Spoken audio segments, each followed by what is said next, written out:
안녕하십니까. 옆에 사람과 함께 한번 인사하겠습니다. 한 주간 수고 많으셨습니다. 이렇게 인사할까요?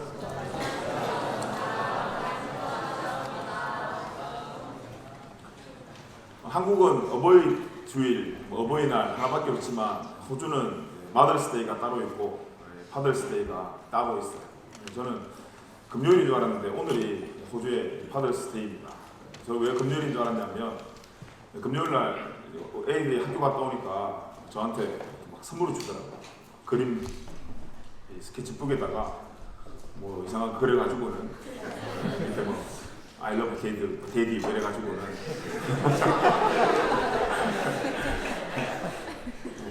그래서 하여튼 뭐 그 선물 주더라고요.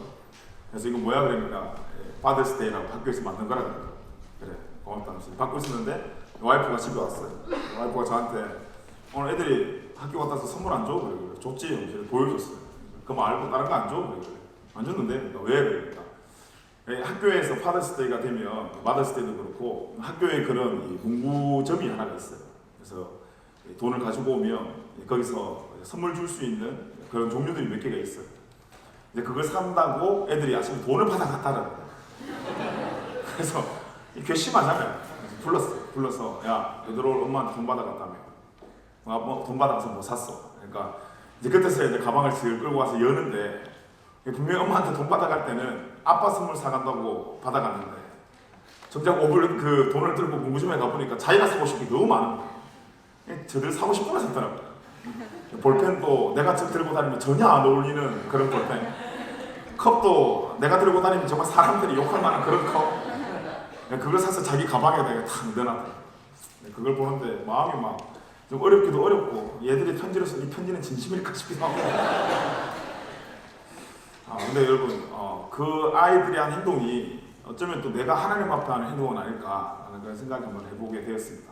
우리가 오늘 이 시간 앞에 예배하는 것으로만 하나님을 만족시키는 것이 아니라 우리가 기도할 때 그렇잖아요. 하나님 저한테 건강을 주시면 하나님 저한테 이런 상황을 주시면 이런 은혜를 주시면 제가 이것으로 하나님의 기쁨이 되겠습니다 라고 이야기했지만 우리 어떻습니까? 우리가 건강이 생기고 물질이 생기고 환경이 생기면 그 처음에 약속했던 것들이 우리도 모르게 까맣게 잊어버리잖아요. 그리고 마치 그 아이들이 아빠 선물을 살아가기 위해서 돈을 받아서 문구점에 갔는데 까맣게 잊어버리고 자기가 사고 싶은 걸 샀단 말이에요. 우리도 동일하게 하나님께 이렇게 이야기했지만 그게 생기면 우리도 까맣게 잊어버리고 하나님보다 내 우선 내가 원하는 것들을 취하는 나의 모습은 아니었는가 한번 돌아보게 되었습니다. 하나님께서 주신 것을 인정했다면 우리가 하나님께 드리는 것을 아까워하지 않는 저와 여러분의 삶이 되길 간절히 축복합니다. 우리 지난주에 이제 빌립에 관해서 함께 좀 이야기를 나누었습니다. 빌립처럼 머리가 똑똑하고 생각이 많은 사람들은 다른 논리적 설명보다 직접적으로 하나님을 만나보는 것이 중요하다라고 이야기를 했습니다. 오늘 우리가 읽은 이 본문의 말씀은 우리가 잘 아는 오병이어의 기적이 있는 그 말씀입니다. 배고픈 사람들에게 떡을 먹이기 위해서 예수님께서 누구를 부르셨냐면 빌립을 불렀어요. 그래서 빌립을 불러가지고는 어떻게 해야 이 사람들을 먹일 수 있을까에 대한 질문을 던졌습니다. 그랬더니 이 빌립의 대답이 뭔가 하면 오늘 말씀해 보니까 7절 말씀해 보니까 빌립이 대답하되 각 사람으로 조금씩 받게 할지라도 200데나리온의 떡이 부족하리이다 라고 기록이 되어 있어요. 이 당시에 한 데나리온이 한 사람의 하루 일당입니다. 200데나리온이면 얼마나 이게 큰 돈입니까? 그런데 그 큰 돈으로도 떡을 사도 이 많은 사람들이 다 못 먹을 것이다 라는 것이 빌립의 이야기였습니다. 빌립이 그렇게 말한 것은 그냥 대충 이야기한 것이 아니라 빌립의 성격 자체가 굉장히 계산적이고 생각이 많은 제자라고 했잖아요. 그래서 이 사람들을 보면서 어느 정도 먹으면 이 사람이 배부를 것이다 라는 계산이 분명히 돌아갔을 겁니다. 그래서 오늘 이 빌립이 말한 것은 누가 말한 것보다 어떻게 보면 정확하고 논리적인 대답이 바로 이 7절입니다. 실질적으로 필요한 돈을 분명히 계산했겠죠. 그런데 오늘 이 말씀을 보니까 예수님께서 빌립에게 이렇게 질문한 이유가 얼마 돈이 드는지 예수님께서 잘 몰라 질문한 것이 아니라 말씀해 보니까 시험하고자 질문을 했다는 거예요. 이 빌립에게는 계산하는 능력이 있었고 생각할 수 있는 은사가 있었지만 도리어 그의 정확한 계산이 믿음의 전진에 방해가 되었다는 것입니다. 계산이 너무 밝아서 믿음이 자라나지 않았다는 거예요. 자기가 생각하고 자기의 계산의 영역이 너무 촘촘하게 채워져 있어서 예수님의 능력이 들어올 자리가 없었습니다.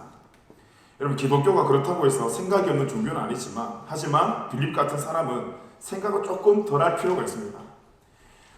조그마한 생각은 우리가 생각을 하고 사고를 하는 것은 우리에게 도움이 되지만, 너무 많은 생각은 오히려 우리에게 더 큰 두려움을 준다는 거죠. 단순한 믿음이 그 믿음을 성장시킵니다. 우리가 생각하고 판단하고 결정할 것이라면 믿음이라는 단어가 우리한테 뭐가 필요할까요?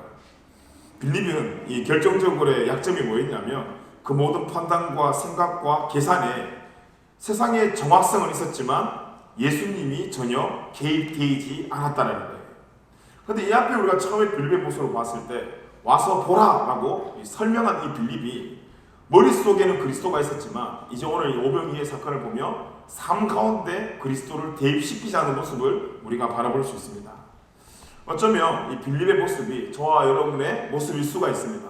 머리로는 우리가 예수님에 대해서 알고 있고, 머리로는 우리가 하나님에서 알고 있지만, 정말 그렇게 살아가는 우리 삶 가운데 전혀 예수님이 개입되지 않은 삶, 하나님이 개입되지 않은 삶이 담은 이 빌립의 삶뿐만이 아니라 저와 여러분의 삶이 될 수 있다는 거예요. 여러분, 우리가 이 신앙과 생활을 한번 그냥 신앙생활을 우리가 이 종이에다 쓰면, 신앙과 생활은 문법상으로도 띄어쓰는 것이 아니고 붙여쓰기입니다.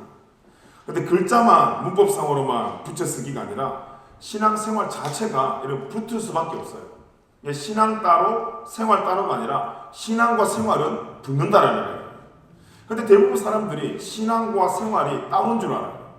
주일날 특별히 우리가 예배하는 이 시간들은 신앙을 잘 지킵니다. 그리고 이 문 밖을 나가면 생활은 이거와 상관없는 그런 생활하는 경우가 굉장히 많아요. 빌립이 그런 삶이었어요. 예수님 앞에 예수님을 만나고, 그 예수님에 대한 믿음은 생겼지만 그 믿음이 어디로 가지 못했냐면 삶으로 가지 못했다는 거예요. 그래서 신앙과 생활이 분리되어 있었습니다. 결국 빌립은 예수님이라고 이야기했지만 누굴 믿었냐면 자기를 믿었어요. 자기 머리를 믿었습니다. 사람이 이 정도로 많으니까 어땠다는 거예요? 돈이 필요하다는 거예요. 근데 돈도 적은 돈이 아니라 많은 돈이 필요하다는 것입니다. 결국 예수님이 질문 앞에 빌립이 대답하고자 하는 게 뭐였냐면, 지금 여기 많은 사람들에게 배불리 먹을 수 있는 것이 어떻게 하는 거예요? 불가능하다는 거예요. 여러분, 세상은 늘 이런 그래서의 공식을 따라갑니다.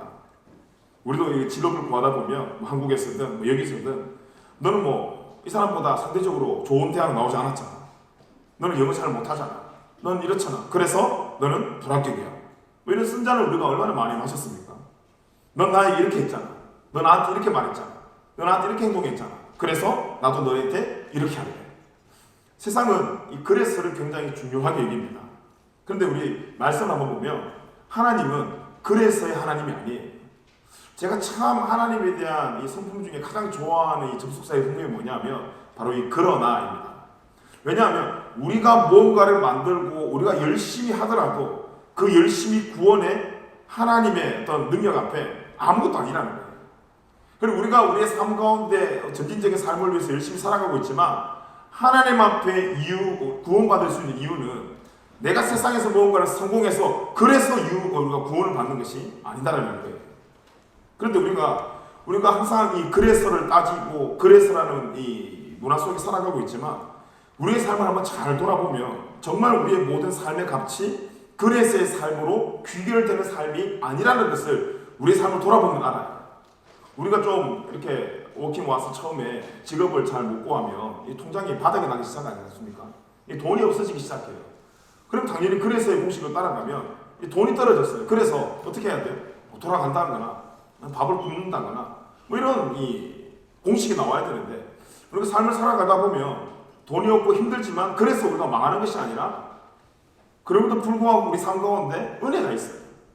나한테는 돈이 없지만 혹시 마음이 움직여서 나에게 밥을 사주려고 하는 지체가 나올 수도 있고 또 누군가 나에게 도움을 손길을 구해줄 수도 있고 여러분 우리가 생각하는 대로 내가 계산하는 대로 우리 삶이 흘러가지 않는다는 것입니다. 분명히 우리 삶 가운데 은혜가 있습니다. 근데 그 은혜가 우리가 값을 정할 수 있는 은혜가 아니라 플러스 알파의 은혜가 있다는 거예요.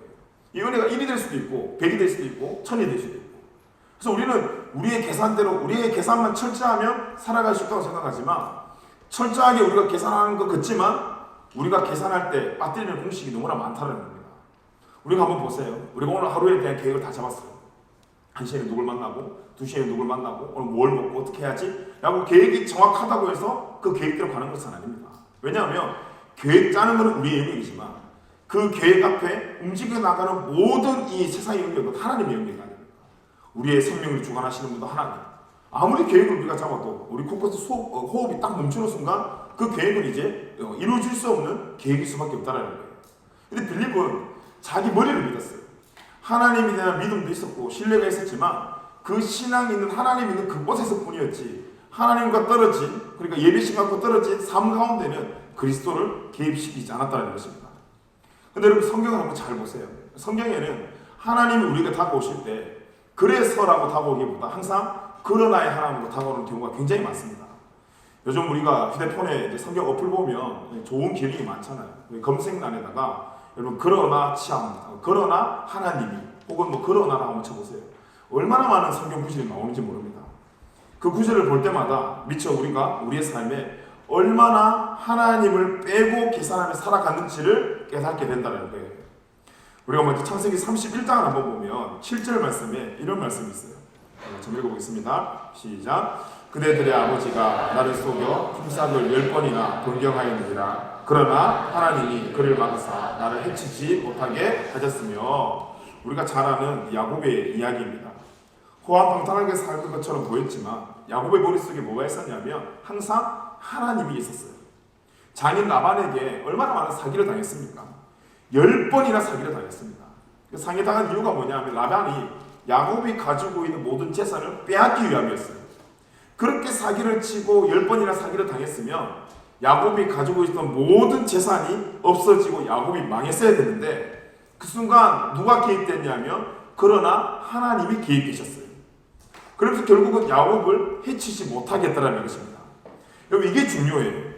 우리의 계산에 하나님이 계시면 우리 주변에 있는 어떤 사람의 공격에도 우리가 쓰러지지 않는다는 거예요. 시편 64편 7절 말씀입니다. 우리 같이 읽어보겠습니다. 시작. 그러나 하나님이 그들을 쏘시리니 그들이 갑자기 화살에 상하리로다. 주위에 많은 사람들이 자신을 향해 막 화살을 쏴대면서 견딜 수 없을 그때에 다윗이 나 이제 죽었구나. 이 환난과 핍박 속에서 내가 살아갈 길이 없구나 라고 부르짖었습니다. 그런데 그 부르짖음으로 끝나는 것이 아니라 그 부르짖음의 다윗은 그러나 하나님께서 저희들을 쏘리니라고 하나님을 찬송하고 있습니다. 자신이 공격하는 게 아니에요. 지금 자신의 분노가 그래서 자신의 어떤 힘으로 공격하는 것이 아니라 하나님이 쏘셔서 갚아주실 것을 찬송하는 거예요. 사도행전 3장 15절 말씀에 보면 이런 말씀이 있어요. 같이 읽어보겠습니다. 시작. 생명의 주를 죽였도다. 그러나 하나님이 죽은 자 가운데서 그를 살리셨으니 우리가 이 일의 증인이라. 아멘. 항상 이 그러나라는 단어의 앞에 나오는 이 구절들은 사람이 감당할 수 있는 구절들이 아닙니다. 우리가 어떤 상황들을 그러나 바꿀 수 있는 그런 구절들이 아니에요. 여기 보니까 생명의 주를 죽였도다. 지금 예수님에 관한 이야기 아닙니까? 예수님이 십자가에 달려 돌아가셨어요. 근데 그때 예수님이 죽고 난 뒤에 그 상황이 끝난 것이 아니라 그 십자가의 사건에 누가 개입되셨습니까? 부활의 이 핵심이 뭐예요? 그러나 하나님이에요. 십자가에 못 박혔어요. 사람들이 예수님이 십자가에 못 박혔다고. 그러면 끝나는 줄 알았어요. 사람 입장에서 끝나는 건 맞아요. 빌립의 계산이라면 우리의 계산이라면 한 사람이 십자가에 못 박혀서 피와 물을 다 쏟아내면 죽는 게 맞아요. 근데 그래서 끝난 것이 아니라 뭐가 개입됐어요? 그러나 하나님이에요. 부활의 능력의 핵심이 뭐냐 하면 그러나 하나님이에요. 우리의 부활의 능력을 사랑하는 존재들 아닙니까? 잊지 말아야 될 것은 우리의 삶에 어떤 고난과 환난이 찾아올지라도 우리가 외쳐야 될 것은 우리의 삶의 영역에 내 계산과 내 방법뿐만 아니라 플러스 알파 그러나 하나님이 나를 살리신다라는 하나님의 영역이 분명히 있다는 것입니다. 그래서 우리의 삶에 문제가 있을 때 그 문제만 바라보고 낙심하는 인생이 아니라 분명히 그런 삶 가운데도 그러나 하나님의 열심이 있다는 거예요. 우리 직장에 문제가 있어도 우리의 가정에 문제가 있어도 우리의 관계에 문제가 있어도 그러나 하나님의 영역이 분명히 있다는 것입니다. 그러나 하나님이 개입되면 우리에게 일어나는 모든 일이 고난이 아니라 연단이 되고 훈련이 되는 거예요. 그래서 내가 이래 라고 생각하면 절망할 수밖에 없지만 그러나 하나님이 개입되면 절망의 순간이 우리에게 오히려 연단의 순간이 되고 그 연단을 통해서 우리가 순금처럼 사용된다는 겁니다. 그래서 우리가 욥의 이야기를 잘 알잖아요. 욥이 그렇게 모든 시련 앞에 뭐라고 고백합니까? 좌를 봐도 우를 봐도 앞뒤에도 아무도 없는 것다. 그런데 그 다음 고백이 뭐예요? 그러나 나의 길은 오직 주가 하시나. 그가 나를 단련시킨 후에 나를 순금처럼 사용하신다. 누가 개입됐어요 지금? 아무리 좌우 앞뒤를 봐도 자기 계산을 보이는 게 없는데, 그러나 하나님이 개입되니까 그 절망의 순간이 오히려 연단의 시간이 되더라는 것입니다. 여러분, 우리의 삶에 문제가 없어서 괜찮은 것이 아니라 그런 상황이지만 그러나 하나님이 계시기에 우리가 괜찮을 수 있고 그 안에서 훈련받아 연단받을 수 있는 것이에요. 우리가 요셉 이야기를 잘 알고 있습니다. 요셉만큼 여러분 얼마나 이 고난이 많았습니까? 채색옷 입고 살 때 좋았지. 형들한테 노려 팔리고 또 종살이 하다가 또 옥살이까지 하고 그렇게 힘든 시간 다 겪어내면서 결국은 애굽의 총리가 되었습니다. 우리가 성경 말씀을 한번 잘 보면 요셉이 총리되는 과정보다 총리가 되고 난 이후의 말씀이 더 길어요. 총리의 하나님의 포커스가 있는 것이 아니라 그 다음 이후의 삶이에요. 하나님과 형통함에 일어나는 그냥 신비한 능력의 요셉의 포커스가 아니라 그렇게 살아가는 요셉이 어떤 삶을 살아야 되는지에 대한 포커스가 요셉의 이야기입니다. 자, 요셉이 총리가 되었어요. 우리가 잘 아는 것처럼 왕의 꿈도 해석해주고 그렇게 인정받으면서 총리가 되었습니다. 그런데 총리가 되었을 때 왕권은 이 셈 족속의 왕권이었어요. 요셉도 셈 족속이었습니다. 그러다 보니까 이스라엘이 요셉이 이제 이 총리도 될 수 있었고 요셉을 통해서 이스라엘이 많은 혜택을 받게 되었죠. 근데 이제 그 이야기가 출애굽기 1장으로 딱 넘어오는 순간 그 왕권이 바뀌게 됩니다. 여러분, 왕이 바뀌게 되면 어떻게 되냐면 이전에 있던 역사들을 이제 다 묻어버려요. 이전에 있던 많은 히스토리들을 다 이제 무너뜨립니다. 없앱니다. 이제 어떻게 돼요? 요셉을 기억했던 왕이 바뀌었으니까 이제 오히려 그 이스라엘 백성들을 무너뜨리기 위한 작업이 일어났습니다. 그래서 이제 원래 잘 먹고 잘 살던 이스라엘의 애굽에서 잘 먹고 잘 살던 이스라엘의 삶 가운데 문제가 생기게 됐어요. 그래서 새로운 왕권들이 이스라엘의 힘을 빼려고 하는데 처음에 이 요셉이 총리가 되고 난 뒤에 이제 야곱과 함께 내려온 식구들은 70명밖에 되지 않았는데 이 이스라엘 백성들이 얼마나 번식력이 좋으냐면 이게 기하급수로 정말 이거는 지금으로 생각하면 사람이 만들 수 없는 그런 엄청난 번식력을 가지고 수많은 민족으로 번식을 했단 말이에요. 그래서 애굽에서 쳐다보니까 이게 문제가 되는 거예요. 70명 정도 됐을 때야 한번 힘줘가지고 한번 밀어버리면 밀 수 있지만 지금은 이게 너무너무 사람들이 많아지니까 이 애굽으로서는 굉장히 골치가 아팠던 것입니다. 그래서 이제 애굽에서 이스라엘 백성을 박살내기 위해서 시행했던 이 사회적 제도가 뭐였냐면 그 번식력을 차단하는 거예요. 그런데 지금처럼 병원에서 남자들이 들어가면 수술할 수 있으면 수술이나 시키지만 그 당시에는 수술도 못 하잖아요. 그래서 이 애굽의 선생님이 뭐였냐면 죽도록 일을 시키는 거였어요. 죽도록 남자들 일을 시키고 집에 가서는 정말 잘 수밖에 없게끔 그렇게 만들려고 사회적 구조를 만들었다는 것입니다. 우리 출애굽기 1장 8절에서 11절 말씀에 보면 요셉을 알지 못하는 새 왕이 일어나 애굽을 다스리더니 그가 그 백성에게 이르되 이 백성 이스라엘 자손이 우리보다 많고 강하도다. 자, 우리가 그들을 대하여 지혜롭게 하자. 두려울 건데 그들이 더 많게 되면 전쟁이 일어날 때에 우리의 대적과 합하여 우리와 싸우고 이 땅에서 나갈까 하노라 하고 감독들을 그들 위에 세우고 그들에게 무거운 짐을 지워 괴롭게 하여 그들에게 바로를 위하여 국고성 비동과 라암셋을 건축하게 하더라. 이 말씀해 보니까 적장이 뭐예요? 지금 이들에게 감독을 세워서 무거운 짐을 지게 한다는 거예요. 무거운 짐을 지게 해서 오만상 몸을 쑤시게 만드는 거예요. 그 집에 들어가서 와이프가 자기 왔어 그래도 말 시키지 마 하면서 바로 이불 속에 들어갈 수 있는 그 상태를 딱 만드는 게 이 사회적 제도였습니다. 자, 무슨 일이 일어났습니까? 지금 이스라엘 백성을 통해서 하나님의 약속이 실천돼야 되는데 그 하나님의 약속을 이루어 나가는 데에 사회적 저항이 일어났어요. 문제가 생겼단 말이에요. 하나님의 약속을 이루어 나가야 되는데 애국 사람들이 이스라엘 백성들을 번식하지 못하게 그 사람들을 움직이지 못하도록 꽉 잡아버렸단 말이에요. 하나님의 약속에 문제가 지금 생겼는 것처럼 보여요. 그런데 아무리 애굽 사람들이 이스라엘 백성들을 잡아 일을 하고 조지고 움직이지 못하게 만들더라도 애굽 사람들의 머리보다 위에 계신 분이 누구냐면 바로 이 하나님이라는 거예요. 하나님이 얼마나 더 크신 분인가. 하나님의 개념은 이거였어요. 그래 너희들은 일 시켜라. 생산은 내 영역이다. 노동은 노동이고 생산은 생산이다. 출애굽 1장 12절 말씀입니다. 우리 같이 한번 읽어보겠습니다. 시작. 그러나 학대를 받을수록 더욱 번성하여 퍼져가니 애국 사람이 이스라엘 자손으로 말미암아 근심하여. 이거는 정말 지금 의학도 할 수 없는 일이에요. 지금 남자들이 밖에서 일을 엄청 하고 왔어요. 지금 들어오면 막 문고리 잡을 힘도 없어요. 그런데 그 말씀이 뭐라고 되어 있냐. 그러나 학대를 받으면 받을수록 더욱 번성해져요. 이게 무슨 뜻인지 알죠? 지금 우리는 다 성인이니까. 힘을 다 쫙냈는데도 불구하고 밤에 쓸 힘이 그대로 남아있다는 거예요. 이 영역이 누구 영역이라는 거예요? 하나님 영역이라는 거예요. 세상의 저항과 방해가 있어서 세상은 하나님의 약속을 멈추려고 하지만 하나님의 약속은 멈추지 않는다는 거예요.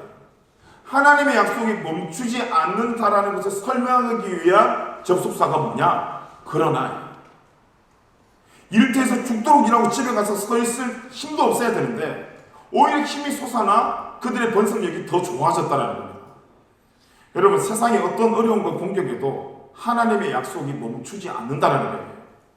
세상이 아무리 우리를 공격해도 좌절하지 말아야 될 것은 하나님이 반드시 함께 하시는 우리의 삶은 하나님이 반드시 함께 하시기 때문입니다.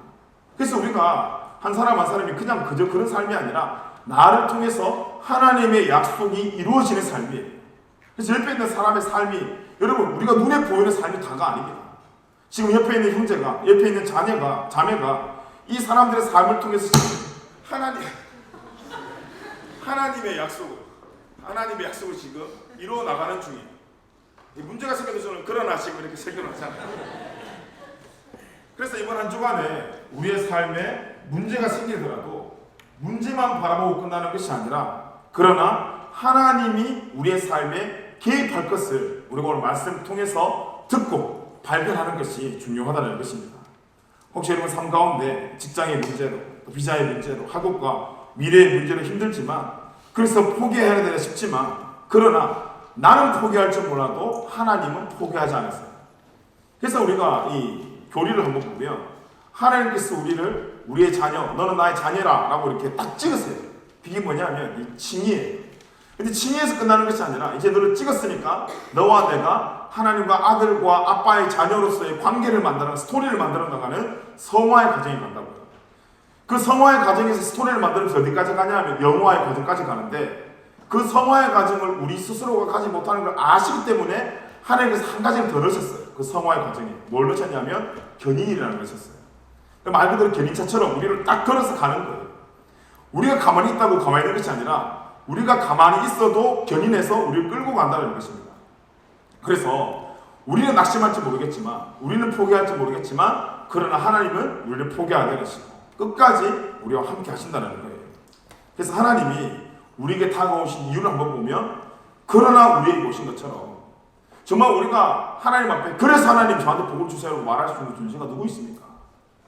하지만 하나님께서 죽을 수밖에 없는 우리에게 그러나 하나님께서 찾아오셔서 은혜를 베풀어 주시고 복을 주신 것처럼, 오늘 이 예배가 한 주간의 만족이 있어서, 감사가 있어서, 그래서 내가 하나님 앞에 오늘 예배합니다. 그래서 제가 오늘 찬양하고요. 그래서 제가 기도합니다. 하나님, 거기에서만 멈추는 예배가 되면 안 된다는 거예요.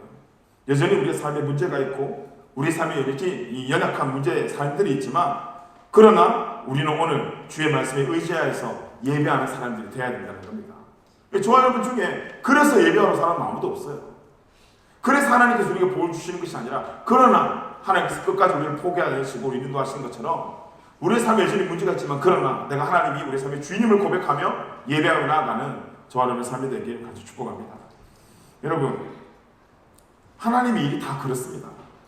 여기 섬기는 우리 찬양팀도 그렇고, 또 성가대도 그렇고, 조장들, 리더들, 그 모든 일들이 우리가 뭔가 그래서 하는 사람들이 별로 없어요. 저도 그렇고요. 그래서 하는 사람들이 누가 있겠습니까? 다들 어려움이 있습니다.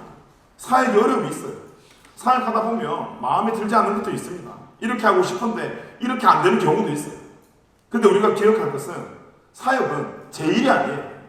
제가 오늘 여기서 설교하는 것도, 찬양팀이 찬양하는 것도, 우리 성가대가 찬양하는 것도, 조당 사역하는 것도 이것이 내가 내 돈 받고 하는 뭐 그런 어떤 직업의 개념이 아니다 이 말이에요. 나를 통해서 지금 하나님의 일이 진행되고 있다면 사역하는 사람들에게 가지고 있어야 첫 번째 덕목이 뭐냐면 바로 순종입니다. 근데 순종은 그래 사는 게 아니잖아요. 충성은 그래 사는 게 아니잖아요. 오늘 하나님께서 우리에게 그러나의 사랑으로 임했던 것처럼 우리도 우리의 삶에 어떤 여건이 풀렸을 때만 주님 앞에 나가는 것이 아니라 어려운 삶이 있더라도 걱정이 있더라도 그러나 하나님 앞에 우리의 삶이 하나님 것을 인정하고 예배하고 나가는 것이 중요하다는 거예요. 그렇기 때문에 조건 앞에서 좋은 이유 앞에서 그래서 하는 것이 아니라 조건이 없어도 그러나 다른 조건이 아닌 주님의 약속의 말씀을 붙잡고 하는 것이 하나님 앞에 바른 사역이고 바른 예배라는 것입니다. 그래서 우리의 뜻이 있더라도 그러나 순종하는 것이 중요해요. 그래서 이 말 정말 필요 없이 누가 사역을 잘하냐를 보려면 지금 이 순간을 보는 것이 아니라 그 사람의 사역의 끝을 보면 알아요. 그 사람의 사역의 끝을 보면 그 사람이 어떤 마음으로 사역을 했는지 분명히 알 수 있습니다. 이 사람은 그래서 했구나. 이 사람은 그러나 했구나를 그 사람의 사역의 끝을 보면 우리가 분명히 알 수 있습니다. 그래서 하는 것은 내가 나타나지만 그러나 하는 것은 하나님이 나타나기 때문입니다. 빌립의 계산에 그러나 하나님이라는 생각이 들어갔다면 빌립의 생각이 분명히 달랐겠죠. 빌립의 대답이 분명히 달랐겠죠. 대답이 달랐다면 빌립의 행동도 분명히 달라졌을 것입니다. 여러분 삶 가운데 지금 어려움이 있고 고민이 있고 많은 걱정들이 있지만 그 걱정의 계산 앞에 여러분 예수님이 개입되어 있습니까? 그러나 하나님 이 사실 하나만 붙든다면 인생이 역정되는 권능의 역사가 나타날 것이라 확신하는 저와 여러분의 삶이 되길 간절히 축복합니다. 계산의 한계에 묶여서 살아가는 인생이 아니라 그것이 빌립의 모습이었어요. 예수님께서 빌립에게 원하셨던 것이 무엇이었을까요? 그 질문을 통해서 하나님께서 예수님께서 얻고자 하는 대답이 무엇일까요? 빌립아, 네가 날 봤잖아. 네가 날 믿었잖아. 그러면 입술로만 너와 나와의 관계를 맺지 말고 삶 가운데 내 자리를 좀 내어주면 안 되겠니? 라는 예수님의 질문입니다. 분명히 예수님께서 빌립으로 말씀해 보니까 시험한다라고 말씀하셨어요. 예수님은 빌립의 한계의 사슬이 깨어지기를 원했던 거예요. 보이는 대로만 판단하고 보이는 대로만 생각하는 그 빌립의 한계를 깨뜨리고 싶었던 거예요. 그래서 빌립의 삶 가운데 그러나 하나님이라는 생각이 붙들어지기를 원했던 것입니다. 예수님이 함께하며 모든 한계를 뛰어넘을 수 있다는 것을 빌립이 믿기를 원했던 거예요. 왜 사람들이 자신을 비관하며 자살합니까? 왜 우리가 낙심합니까? 자신의 현재 상황을 통제할 수 있다는 믿음이 사라졌을 때에 그런 시련이 찾아옵니다. 변화될 수 없다고 믿는 것이 바로 이 비관주의입니다. 하지만 우리 생각 속에 예수님이 들어온다면 저 여러분의 삶이 달라질 줄 믿습니다. 모든 것을 하나님과 함께한다고 생각한다면 우리 마음속에 두려움과 근심보다는 능치 못할 일이 없으리라는 믿음이 분명히 회복될 줄 믿습니다. 여러분 믿음이 무엇입니까? 많은 신학적 용어들이 있지만 여러분 믿음은 내 생각 속에 예수님이 들어오는 것입니다. 여러분의 믿음은 다른 것이 아니라 내가 오늘 막 열심히 막 방언하고 기도하고 막 찬양을 크게 하는 것이 그것이 믿음이 아니라 정말 믿음의 사람은 다른 것이 아니라 모든 생각 속에 예수님이 들어오는 겁니다. 여러분의 모든 상황 속에 예수님을 개입시키는 겁니다. 그것이 믿음입니다. 그런 의미에서 저 여러분이 믿음 있는 성도의 삶을 살아가는 은혜가 있기를 간절히 축복합니다. 예수님이 우리의 생각을 장악하면 분명히 변화될 수 있습니다. 외부의 환경은 아무런 상관이 없습니다. 한번 살아보세요. 지금도 여러분 살아가고 있지만 외부가 우리를 죽이는 것이 아닙니다. 진짜 문제는 나 자체, 내 안의 문제예요. 승리하는 것은 실패 속에서 열정을 유지할 수 있는 능력이다. 아주 멋진 말이죠. 제 말이 아니라 처칠이라는 사람이 이 말을 했습니다. 승리하는 것은 실패 속에서도 열정을 유지할 수 있는 능력이다. 세상 사람들이 이렇게 이야기했다면 믿는 성도들은 말을 이렇게 바꾸었으면 좋겠습니다. 승리라는 것은 실패 속에서도 그리스도를 개입시키는 것이다. 저와 여러분 삶 가운데 어떤 모습이더라도 오늘 그리스도의 개입이 된다면 세상은 실패라고 하지만 그리스도의 개입과 동시에 우리의 삶은 실패가 아니라 연단의 삶이고 그 연단의 삶을 잘 견디는 통과하는 사람들은 분명히 말씀처럼 주님께 쓰임받는 그런 복된 삶이 될 줄 믿습니다. 우리가 대부분 실패하면 좌절합니다. 그래서 사단의 공격이 우리에게 실패를 주는 목적이 좌절해서 멈추게 만드는 거예요. 근데 어떤 사람은 실패 가운데서도 계속해서 열정을 유지합니다. 분명히 그 사람은 뭔가 연결이 되어 있습니다. 세상은 열정과 연결되어 있지만 우리 예수 믿는 사람들은 다른 것이 아니라 예수 그리스도와 연결되었을 때 실패 가운데서도 열정을 유지할 수 있다는 것입니다. 왜 그렇습니까? 그 인생에 그래서가 아니라 그러나 하나님이 개입되어 있기 때문입니다. 우리 생각에 그런 생각할 수도 있어요. 저 사람이 변할까? 나 지금 인생이 이런데 내 삶이 변할 수 있을까? 우리 가정이 변할 수 있을까? 라는 것을 의심할 수도 있습니다. 그래서 우리 계산으로는 될 수가 없어요. 하지만 그러나 하나님이 개입되면 변화될 수 있다는 거예요. 우리가 하나님이 할 수 있다는데 우리가 우리 계산 때문에 하나님의 영역을 막았으면 안 된다는 것입니다. 특별히 우리 한국 사람들 심성 가운데 이 부정적인 요소가 얼마나 많습니까? 우리가 칭찬을 하더라도 좀 이쁘게 칭찬해 주면 되는데, 야 이쁘다 너, 야 오늘 잘생겼다, 뭐 여자들 이렇게 화장 이쁘게 하고 화장 잘 됐다, 이렇게 칭찬해 주면 되는데 한국 사람의 특성이 조금 비꼬는 게 있어요. 그래서 화장 이쁘게 하면 이 변장 잘했다 그래요. 이 자매들이 이쁘게 빨간색 립스틱 칠하고 오면 뭐 쥐좀 한번 뭐냐고. 그렇게 부정적으로 판단하는 것이 아니라 오늘 눈이 아주 호소호시 말래, 입술을 보면서 야 수박이 속살처럼 어떻게 그렇게 입술이 달달하게 생겼습니까? 얼마나 좋은 말이 많아요. 우리 마음속에 그 마음이 있다. 내가 칭찬하면 내가 손해본다는 생각을 가지고 있어요. 내가 우리 사람을 인정을 하면 왠지 상대적으로 내가 이 사람보다 못나 보이지 않나라는 그런 이상한 선입견을 우리에게 갖고 있다는 것입니다. 그런데 여러분, 칭찬 들으면 고래가 춤을 춘대요. 이게 말이 무슨 말이에요? 긍정은 불가능을 가능하게 만든다는 것입니다. 우리가 너무 잘 알고 있어요. 그래서 나는 칭찬받고 싶어요. 근데 우리가 남을 칭찬하는데 인색하다는 것입니다. 우리 공동체가 서로를 바라보면서 좋은 것을 이야기하는 공동체가 되었으면 좋겠어요. 나쁜 게 분명히 있어요, 여러분. 지금 이 자리에서 우리가 부정을 이야기하려고 그러면 불만사항이 얼마나 많습니까? 의자는 왜 이래 딱딱하나, 시작해서 뭐 많아요. 근데 여기서 또 우리가 긍정을 찾으려고 그러면 또 긍정도 되게 많습니다. 그래서 여러분, 긍정과 부정은 우리의 삶에 결정되는 것이 아니라 내가 결정하는 거예요. 오늘 내가 부정적인 말을 할 것인지, 내가 오늘 긍정적인 말을 할 것인지, 내가 오늘 이 사람한테 칭찬을 할 것인지 욕을 할 것인지는 환경이 만들어주는 것이 아니라 오늘 내가 결정하는 거예요. 이 공동체가 매 순간순간마다 관계 속에 이 사람을 밟고 일어서는 이 경쟁자가 있는 공동체가 아니라 정말 나보다 이 사람을 더 낫게 여기는 그런 은혜가 있는 그런 공동체가 되길 굉장히 축복합니다.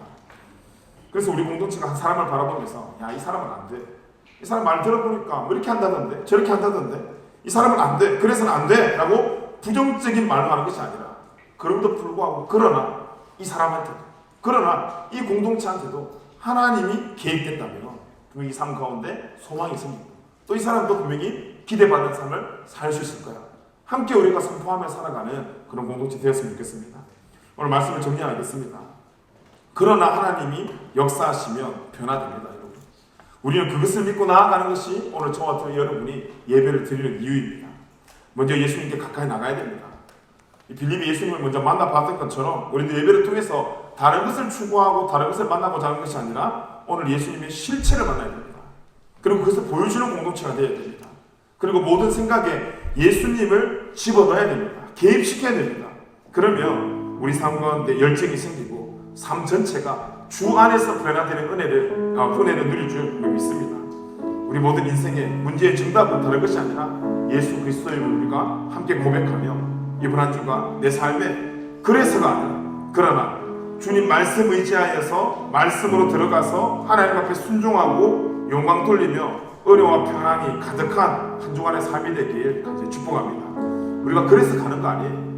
이번 한 주 하나님의 소리를 독줬으니까 그래서 우리가 찬양할 수 있는 것도 아니고 그것이 아니라 그럼에도 불구하고 그러나 하나님을 의지하는 것입니다.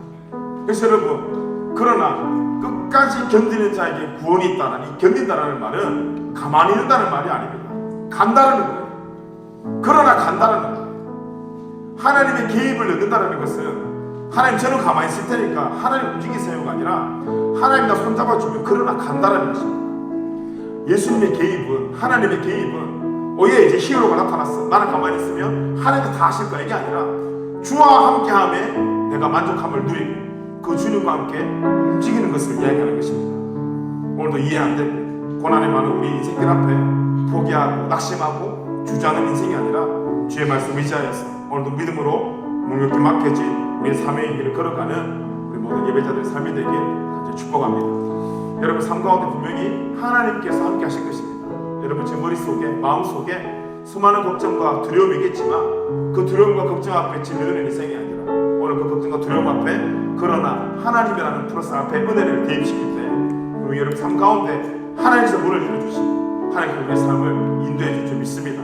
그래서 우리가 함께 낙심하지 말고 오늘도 우리의 삶에 그러나 하나님을 개입시키셔서 내가 하나님의 사람임을 우리 삶 가운데 우리 많은 세상 가운데 보여주며 살아가는 그런 은혜가 있길 이제 축복합니다.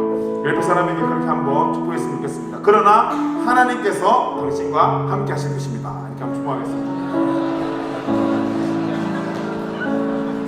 믿으십니까?